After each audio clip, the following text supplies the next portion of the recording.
a country music artist, and her mother on this very special Mother's Day edition of the Music Universe podcast. Hey, buddy, what's your mom up to right now? Probably not much. She's dealing with my nephew in their zoo of animals. I bet. Well, we have a great interview. This has to be one of the most sweetest interviews we've done so far, wouldn't you say? I would totally agree. And we were their first, and they were our first. We got a mother-daughter type duo for this. We got Stephanie Quayle and her mom, actually. They're starring in a new 3-part series for Harley, and we had the pleasure of having them both on. Stephanie was at her farm in North Carolina, and her mom was at her farm in Montana. So quite a big difference there. But it was fun, and we That's some social distancing. exactly. And just like we've been doing, you're on the East Coast, I'm on the West Coast, and we had so much fun with them. There was so much we wanted to chat with them about. We just didn't have time, because we've been doing interviews, but we definitely want to have them back at some point. Stephanie Quayle and Eileen Wallin, welcome to the Music Universe podcast. How are you both? And Eileen, happy Mother's Day. Thank you. This is such a thrill to have you. This is so great to be able. This is our first interview together. Oh, nice. Really? We're making history right now. Awesome. Well, we're glad you chose us for that. We're glad you chose us. So, how are you guys spending this time? As I understand it, you're quarantined away from each other. That must be hard. What are you guys doing during this time to stay connected and stay sane, really? Absolutely. Well, my mom, I feel like we've talked almost every day since I was, so I came off the road middle of March. I was on the West Coast, and I think I called my mom like the next day going, Mom, like, what's this all going to look like? And my mom has always given me very sound advice, and she always says only good will come of this. And I've been here in North Carolina on our farm. We have a working farm, grass-fed, grass-finished beef. So it's called Summerfield Farms in Summerfield, North Carolina. So I've been here working on the farm while I've been off the road, just navigating music virtually, and then the farm with my hands. And then, Mom, you have to tell them what you do. Yeah, well, I'm in Montana, and so I'm quite a ways away from Steph, but I raise Frisian horses, which are the black horses that come from the Netherlands. So I've been taking care of them, and that makes my life very busy and very full. So yeah, we've both been doing hands-on farm work. Yeah, and that'll keep Wonderful. anyone busy, but I'm sure it also just helps with keeping your mind off the separation. Absolutely. Yes. Yeah, I mean, we were really fortunate. We got to, be together last fall when we started filming together this project, and then what was it? February, yeah. It was February that we were out here together. Valentine's. Yeah, Valentine's. Mm-hmm. And so we got some really special time together, and this experience has been, just so unique. And so I'm really grateful that we had shot all the footage prior to all of this, obviously, because, we didn't really know what it was all going to look like everyone. So tell us about that project. How did you get in touch? How did Harley reach out? How'd you reach them? And then Eileen, we're going to get to you. I got to talk to you about your history writing. But first, let's talk about this project in general. What is it? How did it get started? And how did it find you both? Absolutely. So it all starts with the music. So I wrote a song called Evil Knievel with Tori Toulier and Karen Kozowski, and it's on our EP, the EP that came out last fall, and then the live version past February, If I Was a Cowboy EP. And when I, had the song right here in North Carolina, our friend is a Harley dealership owner, and I shared the song with him. And when he heard it, he's just like, man, we've got to share this with the the team at Harley and Harley Corporate. And so I was like, wow, that'd be amazing. What do you like? Tell me, like, what are you thinking? Because I don't ride motorcycles yet, and I go, but my mom rides. And then as I start talking more with him, he's like, well, Evel Knievel rode Harleys. And I'm like, this is, we got something here. And so as, we're kind of brainstorming, I go, I wonder if the idea of the fact that my mom taught me how to ride horses and she could teach me how to ride Harleys from horses to horsepower, and then it just started evolving from there.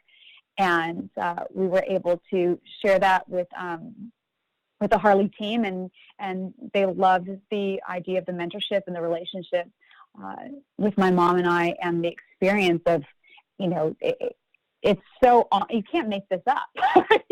My mom taught me how to ride horses, and now she's teaching me the other horsepower. So you couldn't, sometimes truth is stranger than fiction. That is for sure. So let's get to your mom. Let's talk to your mom. Eileen, where does this passion for riding both horses and Harleys come from? When did you start? Let's go with the motorcycles. When did you start riding motorcycles? I started riding my Harley about 22 years, and I just, at that time, I was working in my dad's Ford dealership, and I was around a lot of mechanics, and a lot of guys kept telling me, you really should try this.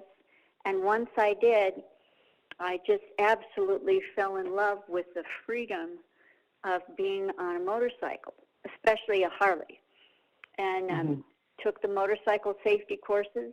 I took more than one, and surrounded myself with some just great people that encouraged and mentored me, and it was just like the normal thing to do. It just felt wonderful. Had you ridden horses before that? Oh, yes. I started riding horses when I was probably about 3, probably 2 or 3. Yeah, I'd been riding horses all my life, and training horses and driving horses. And yeah, horses have always been kind of an extension of who I am. Well, that is lovely. That is absolutely lovely. So, Stephanie, where can people see this? When will it go nationwide? Is it already out? Been looking a little bit at it, and sorry for the ignorance here. It's just not quite clear to me yet when this is going to hit, if it hasn't already. Yeah, don't you worry. So it'll come out on Sunday, May 3rd, the week before Mother's Day, which we're really excited about. And it'll be available everywhere on all our socials and Harleys and YouTube and everywhere. And I'm really excited. I never saw this opportunity coming, let alone to have the experience with my mom and to be able to have it captured, on video, and to have it for the rest of our lives, and to be able to look back on, because when you're in the moment of creating, as you guys know, you're in the process, so you can't really, we've got terrible hindsight when we're in the process, Yeah. We've got, it's so focused on what it is, we can't look back at it in real time, and reflect on all those moments, because you're just, there's you got to get it done, and you want it to be right, and you want to make sure you got all the moments and captured the sentiment and the purpose, and for us, it's really to inspire those relationships between moms and daughters, and it's so special to us because it's, a part of who we are. I mean, my mom, taught me how to ride horses. I was on the back of a horse in front of her before I was 18 months old was I walking yet? Maybe? No, you weren't walking yet. And so I would put Steffi on the front of, she was kind of basically in my lap as we were riding horseback. So she became very comfortable to be on a large animal. And I put her on a very, very wonderful horse by the name of Buddy when she was 3. Wait a minute. Wait. Stop. Here a we horse go. named Here Buddy. we go. Yeah, it was my first horse. Yeah. And she would, I knew that she was more than capable because she was never afraid of anything. And so I put her on this wonderful horse, and he just took such good care of her, and she's so athletic that it was easy for her to learn how to ride both the horse and the motorcycle. Well, you're kind. Let's see. That's a mom talking right there. I think because I was on the back of horses at such a young age. I mean, my mom was right there every time I fell off. And she would put me back up in that saddle if I wasn't able to get in it by myself, and we'd wipe the tears and we'd wipe the dirt, and it was back in the saddle. And so in the process of learning how to ride Harleys, and having that understanding and having the correlation between how I ride a horse and how I ride a Harley, for her to be able to share that mentorship and the similarities and, the finding that balance. And it was easy for me to understand because I speak horse. Does that make sense? When she would say, okay, it's like this, it was like, okay, I get it. Like, one thing I fail at miserably is sports analogies. Like, if you were to say, I'd be like, nope, I don't understand you. I'm a work in progress. I don't speak sports yet. But horse, I speak. So it was really such a wonderful way to communicate through that. And also really cool because she taught me how to ride all kinds of horsepower. Yeah, and during this, it's a 3-part digital series. Now it debuts on May 3rd. Is it going to be weekly for the first, for the 3 parts? What we're going to do is we're going to roll out this first one, and then we're going to see what's happening in the world, because some of the other ones have, some different elements that we have to still go capture. So we just kind of have to navigate this time as best we can, and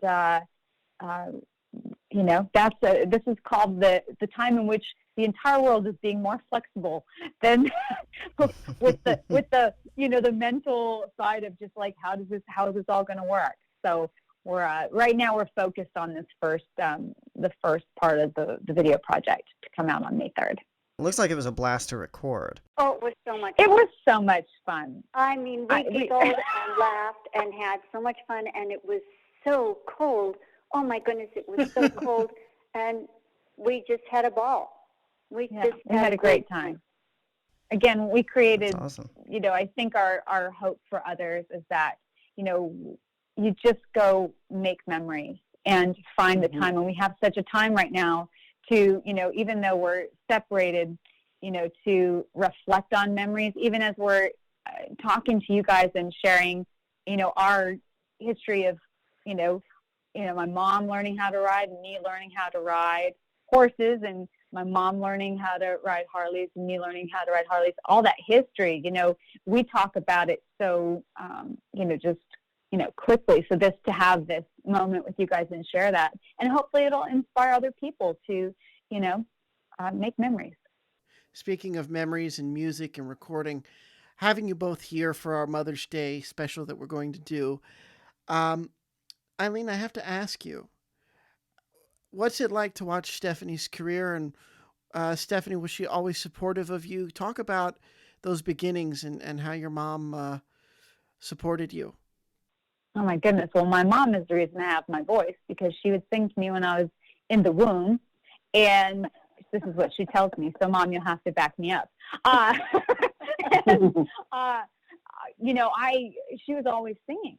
And so my mom, and maybe we can get her to commit on this interview, that one of these days I'm going to get her in the recording studio and she's going to sing with me, and we're going to capture that too. So she was always singing.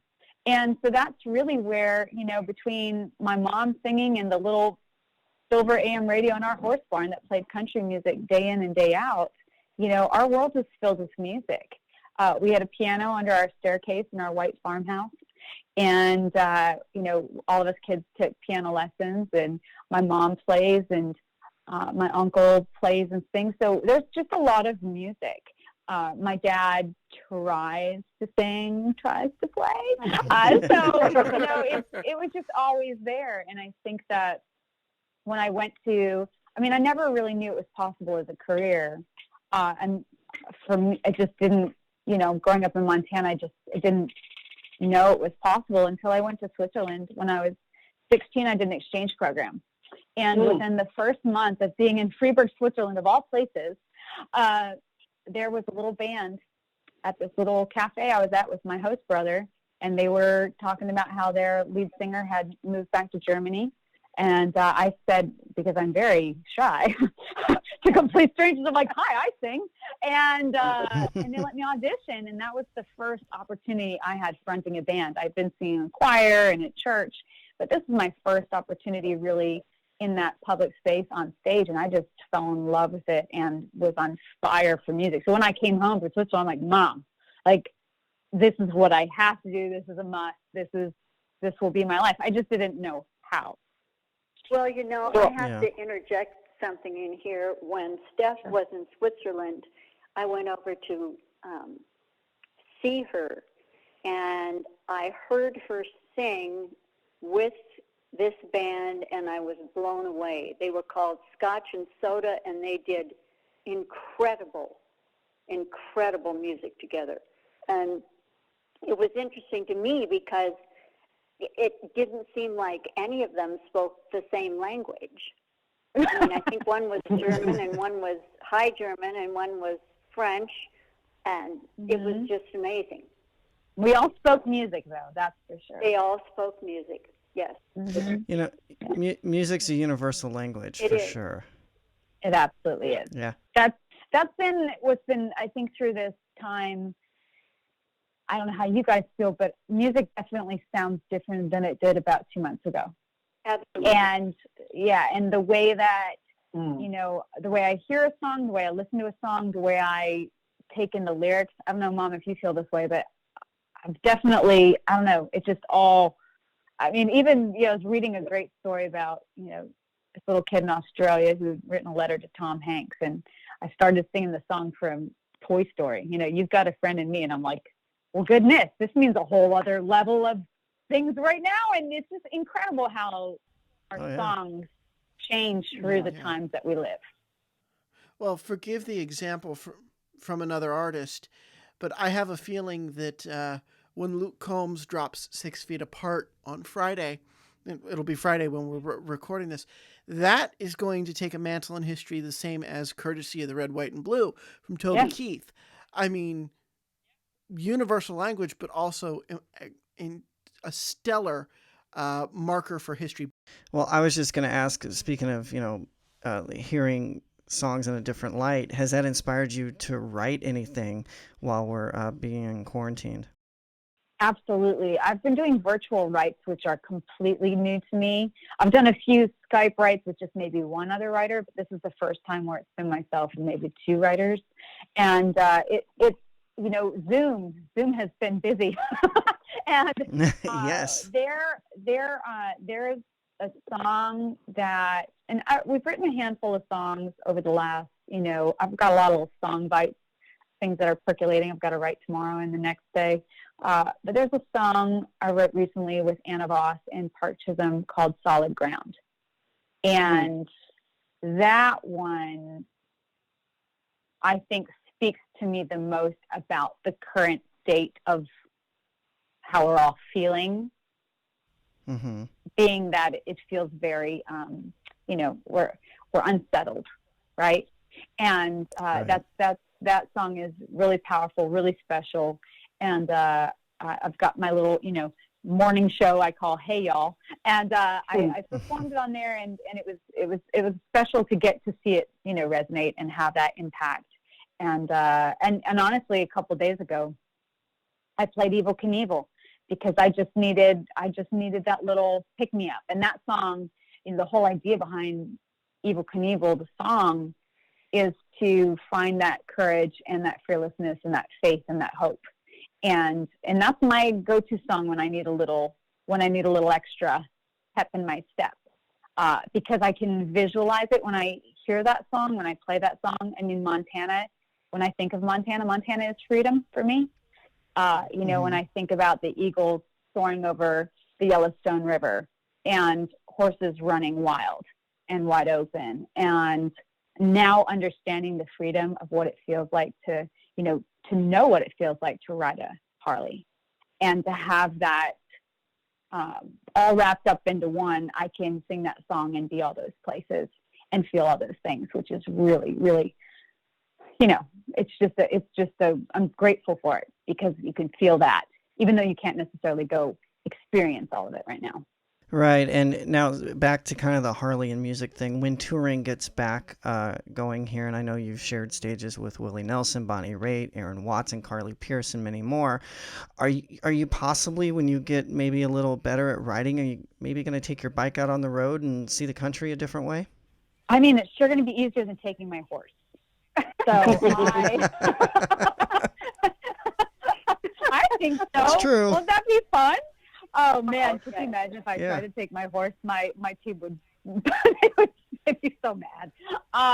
Yeah, I think that'd be really cool. I need to get a lot more time in the seat and really, you know, muscle memory, you know, like it is with guitar, like it is with riding a horse. You know, they say 10,000 hours, right? So I'm pretty sure, good Lord, I'll do my calculations later, but I'm pretty sure I've got both those covered between, you know, all things music and all things horses. So I have a lot more hours to do in my seat, but I would love to be able to do that. I think what's so incredible about riding is that riding motorcycles, and from the back of the Harley, you just see what's in front of you differently. And there's no distraction.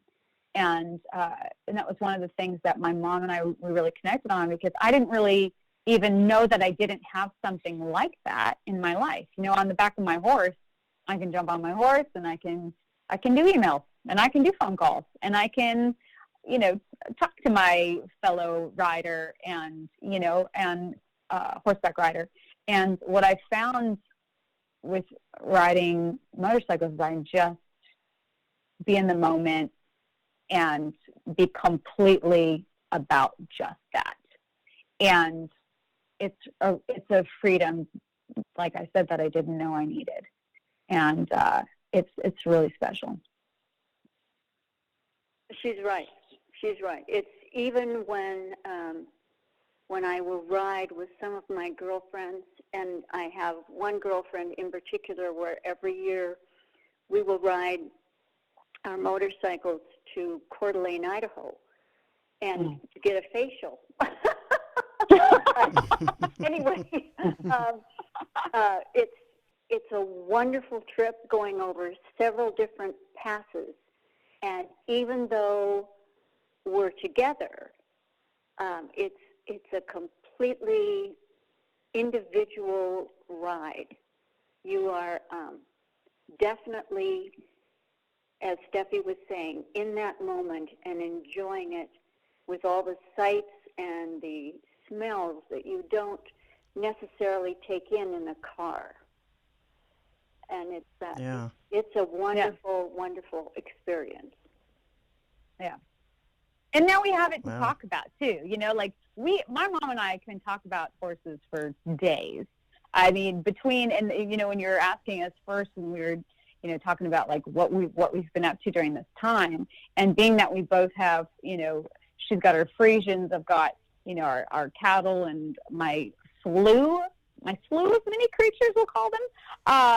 You know, there's this animal understanding that's very similar to music, you know, and very similar, like when you have those things to talk about, and just like, you know, understanding the different components of riding motorcycles, and understanding, you know, just having another connection. It's just really, it's cool. Sure, yeah, it sounds like it'd be a blast. I'm not a rider of either myself. Little too scared for a bike at this point, but might be something to look into. But I tell think us a you little. should. I probably will at some point. Kind of goes with music and stuff for sure. But tell us about your single, "What You Drinking About." I know it hit over 44 million audience impressions at radio. Yeah. Wow. This is so interesting. So I wrote the song with Rylan Fisher and Joey Ebach, and we put it out on the EP. We knew right away that it was going to be the single because when it came out of the speakers in the studio, it just spoke to us all. We're like, wow, this is one of those songs that is such an easy sing-along song. And when you get to the conversation of what you're drinking about, there's quite a lot of layers there. It's kind of like a song made of lasagna. It's like, you're like, what am I drinking about? And then you're like, oh, wait a minute, what am I drinking about? And so with the music video. That's a good analogy. It's lasagna. And my mom makes a mean lasagna. I'm just going to say, Mom, I need that recipe.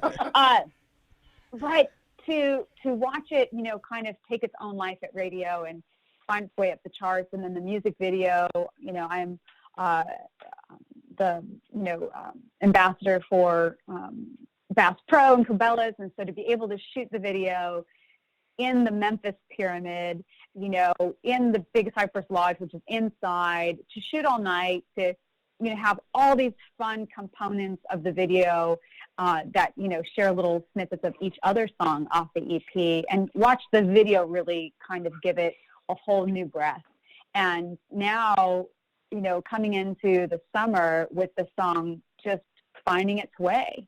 And I'm so proud of that because, radio is such a huge part of country music. And with touring and everything else, it's really special. Mondays are the day. Mondays are the chart day. So we find out where we are and to see the song growing. When you think about 44 million.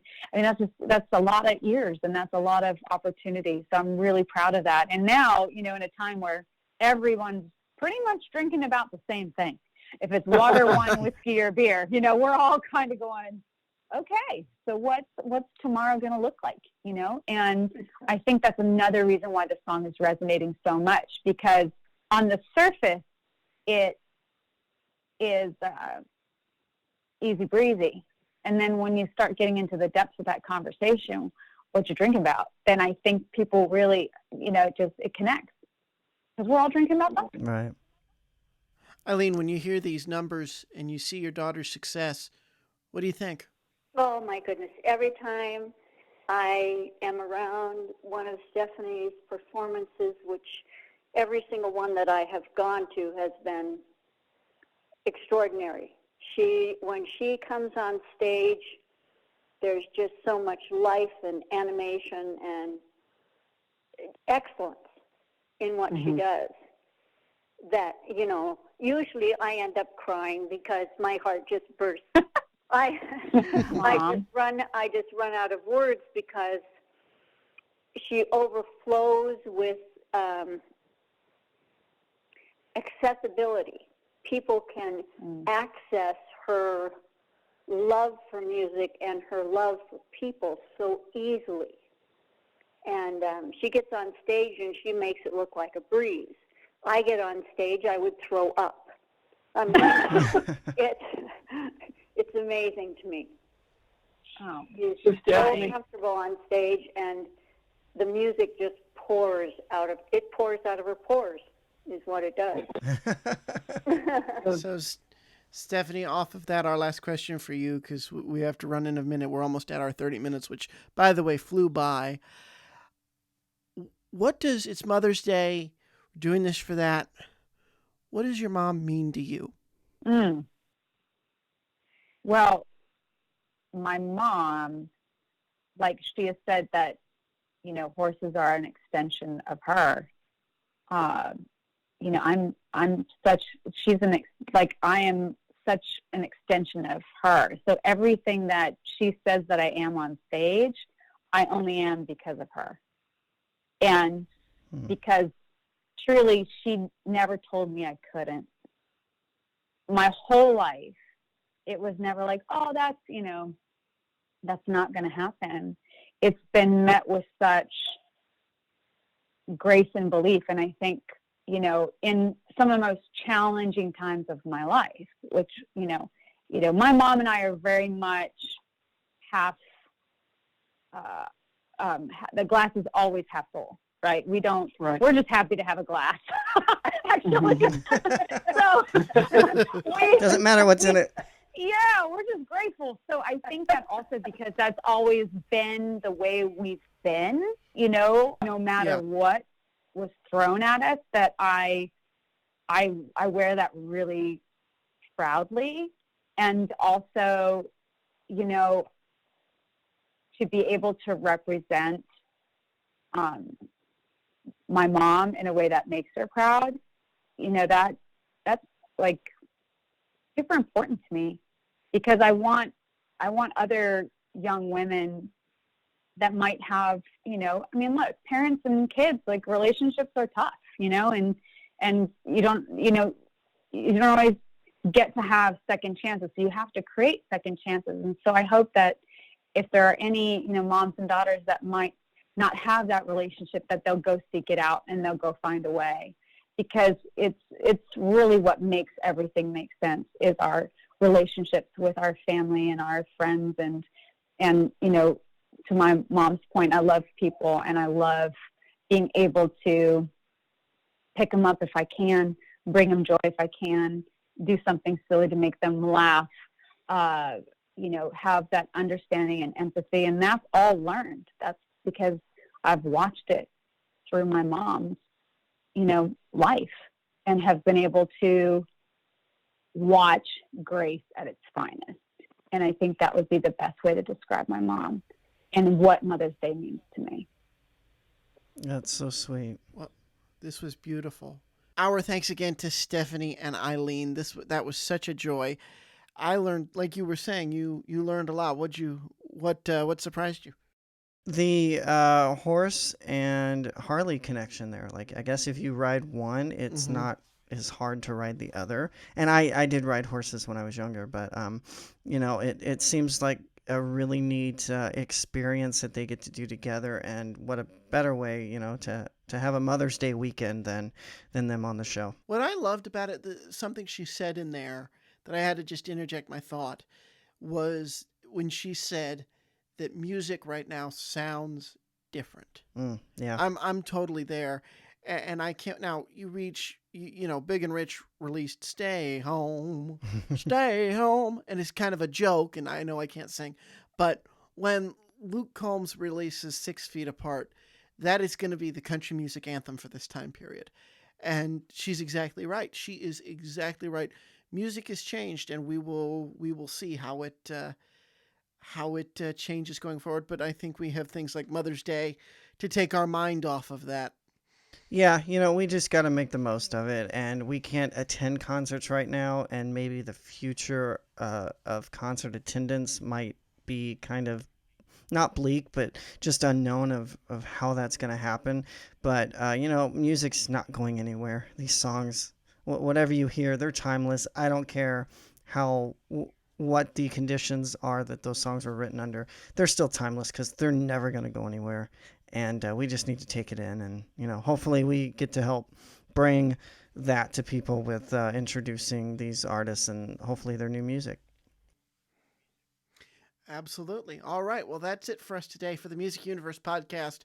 I'm Matt. And I'm Buddy. Thanks for listening, and keep checking out themusicuniverse.com.